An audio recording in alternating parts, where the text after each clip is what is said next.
എല്ലാവർക്കും ഗാർഡൻ ഖസാനയിലേക്ക് സ്വാഗതം. അപ്പോൾ കുറച്ച് നാൾ കഴിഞ്ഞിട്ടാണ് നമ്മളൊരു വീഡിയോ ആയിട്ട് വന്നിരിക്കുന്നത്.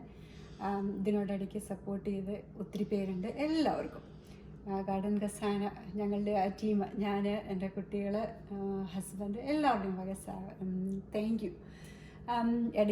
ഇടയ്ക്ക് ഒന്ന് സിക്കായി, കോവിഡൊക്കെ വന്നു, പിന്നെ അതിൻ്റെ ക്ഷീണം അങ്ങനെയൊക്കെ ആയിട്ടാണ് വീഡിയോ എടുക്കാൻ പറ്റാതെ പോയത്. പിന്നെ തണുപ്പ് മാറി.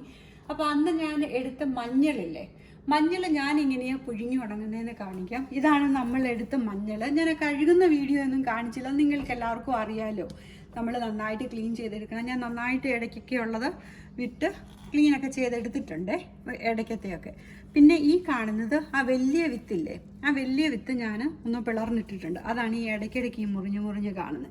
ഇനിയിപ്പോൾ ഒരു കുറച്ച് വെള്ളം ഞാൻ ആഡ് ചെയ്തിട്ടുണ്ട്. ഇവിടെ നോക്കിക്ക് നിങ്ങൾക്ക് കാണാമോ എന്ന് എനിക്കറിയില്ല. ഇത്രയും വെള്ളം, ഈ വെള്ളത്തിൽ ഇത് വേവിക്കാൻ പോവുകയാണ്. അപ്പോൾ ഇത് ഒന്ന് വെന്ത് കഴിയുമ്പോൾ ഉള്ള ബാക്കി അപ്ഡേറ്റ് ഞാൻ തരാമേ. നല്ല മഞ്ഞളാണ്, നല്ലൊരു മണവുമുണ്ട്. നല്ല മഞ്ഞളിൻ്റെ മണമുണ്ട്. ഞാൻ ആദ്യം എടുത്ത ഗ്ലൗസ്, കഴുകിയപ്പോൾ എടുത്തിരുന്ന ഗ്ലൗസ് ഞാൻ കളഞ്ഞു കേട്ടോ. ഇത് വേറെ ഗ്ലൗസാണ്, നല്ല കളറുമാണ്. അപ്പം ഇത് വെന്ത് കഴിഞ്ഞിട്ടുള്ള വീഡിയോ ഞാൻ പിന്നെ കാണിക്കാം. ഓക്കെ. അപ്പം നമ്മളുടെ മഞ്ഞൾ വെന്ത് കിട്ടിയിട്ടുണ്ട്. ഞാനൊന്ന് മുറിച്ച് നോക്കിയായിരുന്നു. ഇതിപ്പോൾ കണ്ടോ, ഇങ്ങനെ ഒടിച്ച ഉടനെ ഒടിയുന്നുണ്ട്. നോക്കിയേ, ഇത് കണ്ടോ, ഒടിച്ച ഉടനെ ഇത് ഒടിയുന്നുണ്ട്. അപ്പോൾ ഇത് വെന്തു. ഇതിനകത്ത് ഞാൻ അന്നേരം ചേർത്ത വെള്ളമില്ലേ, അതിനകത്ത് കുറച്ചുകൂടെ ഞാൻ വെള്ളം ആഡ് ചെയ്തായിരുന്നു കേട്ടോ. ആ വെള്ളം ഇനഫല്ലായിരുന്നു. അപ്പോൾ കുറച്ചുകൂടെ വെള്ളം ആഡ് ചെയ്തു. ഇപ്പോൾ വെന്തു. ഇനിയിപ്പോൾ ഇതൊന്ന് ആറി കഴിയുമ്പോൾ ഇത് ഞാൻ എങ്ങനെയാണ് ഉണക്കിയെടുക്കുന്നതെന്ന് കാണിച്ചു തരാം. വെയിലില്ലാതെ, എനിക്കിവിടെ വെയിലത്ത് ഉണക്കിയെടുക്കാൻ പറ്റില്ല. അപ്പോൾ ഞാൻ വെയിലില്ലാതെ എങ്ങനെയാണ് ഞാൻ മഞ്ഞൾ പൊടിക്കുന്നതെന്ന് കാണിച്ചു തരാം കേട്ടോ. ഓക്കെ. അപ്പം നമ്മളുടെ മഞ്ഞൾ ചൂടാറി. ഞാനപ്പോൾ ഇത് തൊലി കുറേശ്ശെ ഒന്ന് കളഞ്ഞിട്ടുണ്ട്. ഉപായം ഒന്ന് കളഞ്ഞിട്ടേ ഉള്ളൂ. അതൊന്ന് കളഞ്ഞ് ഞാൻ ചെറുതായിട്ട് കട്ട് ചെയ്ത് വെച്ചേക്കുകയാണ്. ഇനിയിപ്പം ഞാൻ ചെയ്യാൻ പോകുന്നത് ഓവനകത്ത് വയ്ക്കുകയാണ്.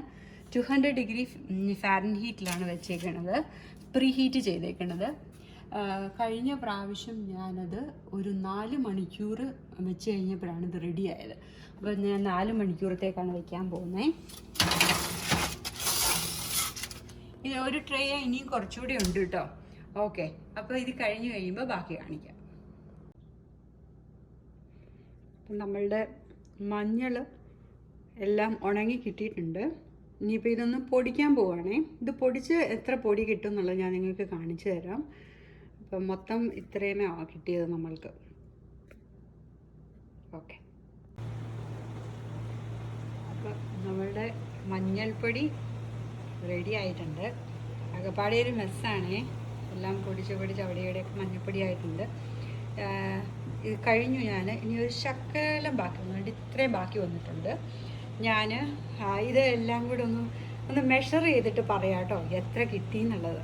ഓക്കെ. അപ്പം ഇതാണ് ഞാൻ മെഷർ ചെയ്തു. ഏകദേശം ഒരു 900 ഗ്രാം ഉണ്ട്. ഒരു കിലോ ഇല്ല, കാണാമല്ലോ. അതത്രയും മഞ്ഞൾ കിട്ടിയിട്ടുണ്ട്. ഇത് ഞങ്ങൾക്ക് ധാരാളം ഒരു വർഷത്തേക്ക്.